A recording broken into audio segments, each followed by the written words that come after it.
নামো।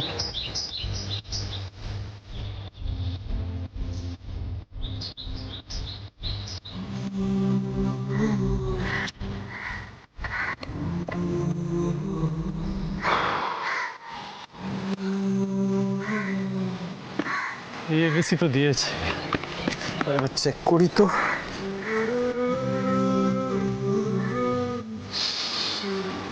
দূর বাবা, এটা খোলো না।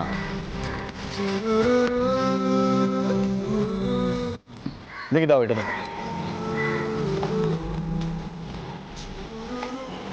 ধরো, একবার চেক করতে দাও।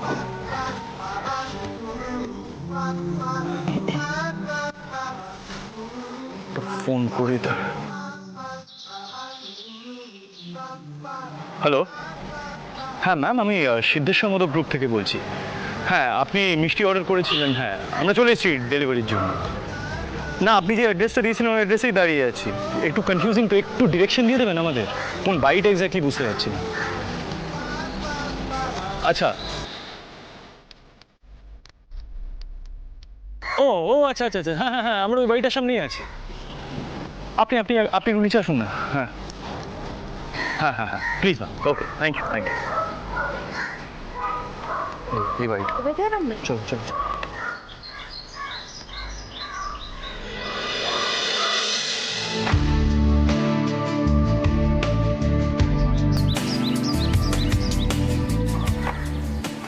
আপনার বৃষ্টি।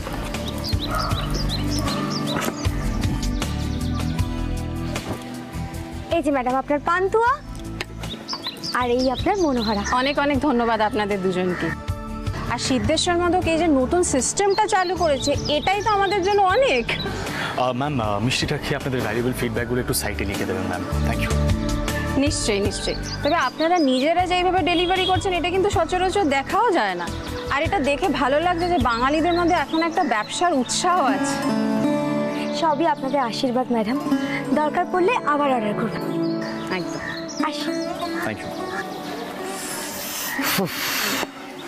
এরপর এরপর এইদিকেই তো বলছে ম্যাম। বলছি 11টার মধ্যে ডেলিভারি করতে হবে। চলো চলো চলো চলো চলো।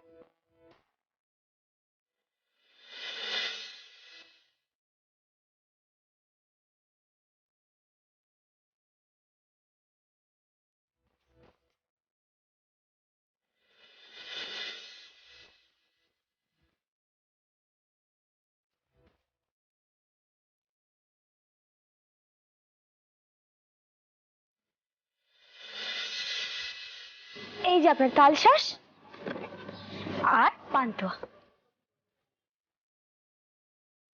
চলো। এবারে এদিকে চলো চলো চলো।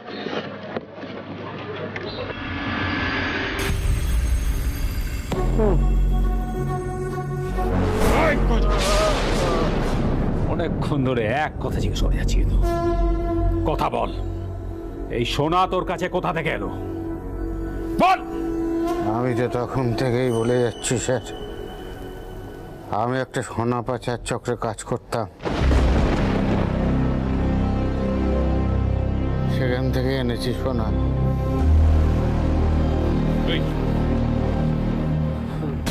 তখন থেকে এক কথা বলে যাচ্ছিস, কিন্তু আর কত মার খাবি? মেরে মুখটা ভেঙে দেবো। বাবু, এদিকে আসুন।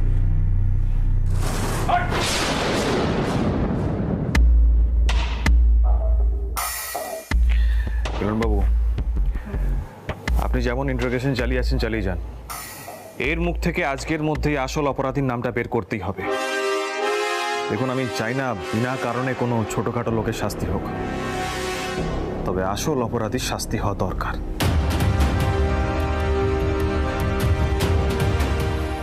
যতক্ষণ পর্যন্ত না আসল লোকের নাম বলছে, ওষুধ চালিয়ে যান। দেখছেন তো স্যার, তখন থেকে চেষ্টা করছি। আসলে কি জানেন তো, এরা মার খেতে খেতে না একেবারে গা সওয়া হয়ে গেছে সবকিছু।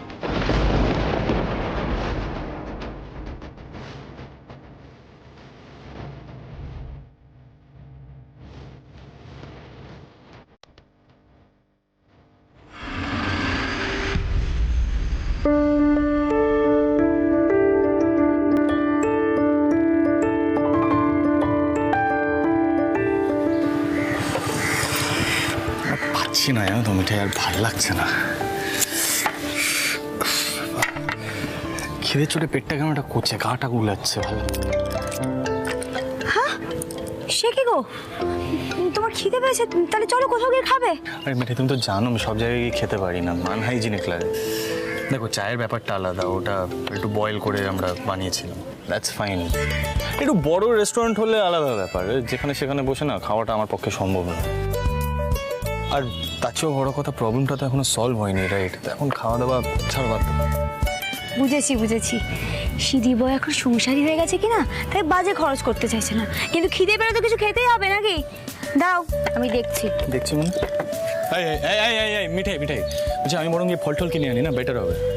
কাল রাত থেকে তুমি কিছু খাওনি, এখন ফল খেয়ে থাকবে? দাঁড়াও, আমি দেখছি।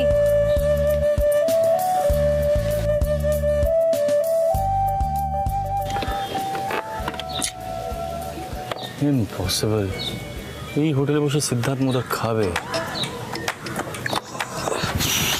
পাচ্ছি না। এই মিঠাই, শোনো না। মাসি, ও মাসি, আমাকে চিনতে পারছো গো? আমি তোমার দোকানে দেখে স্কুটার থামিয়ে চলে এলাম। চিনতে না গো মা, চিনতে পারছি না। তুমি কে বলো তোমা? আরে আমি মিঠাই গো, সেই যে রান্নার প্রতিযোগিতা হলো, আমি তোমার দোকানে এসে ওই লাল শাকের বড়া তৈরি করলাম, তুমি সবকিছু এগিয়ে দিয়েছিলে, মনে পড়ছে না? মিঠাই গো।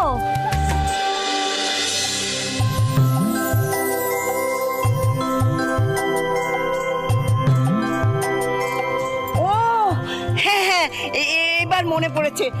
তুমি সেই প্রতিযোগিতায় জিতেছিলে না? তো আজ কি আবার কি চাই মা বলো? আসলে জানোই তো, তোমার জামাই হলো সাহেবী মানুষ, তার জন্য আজকে আমাকে আবার একটু রান্না করতে দিতে হবে। মিঠাই, আমি বলছিলাম কি, মানে মাসির একটু প্রবলেম হবে, এখন অফিস আওয়ার, আসার কি দরকার? আরে না না, কোনো সমস্যা হবে না। আরে আমি তো সেই দিনই মিঠাইকে বঞ্জি মেনেছিলাম, আমার জামাই খাবে আর আমার মেয়ে রান্না করবে, আমার কি সমস্যা হবে? মাসির কোনো সমস্যা হবে না। ও মিঠাই, তুমি যাও মা, যাও যাও যাও, তুমি যা করার করো, যাও। থাঙ্কু মাসি, থাঙ্কু। উচ্চে বাবুজি, শিট, মিঠাই আনি হুড় হুড় কুকিং।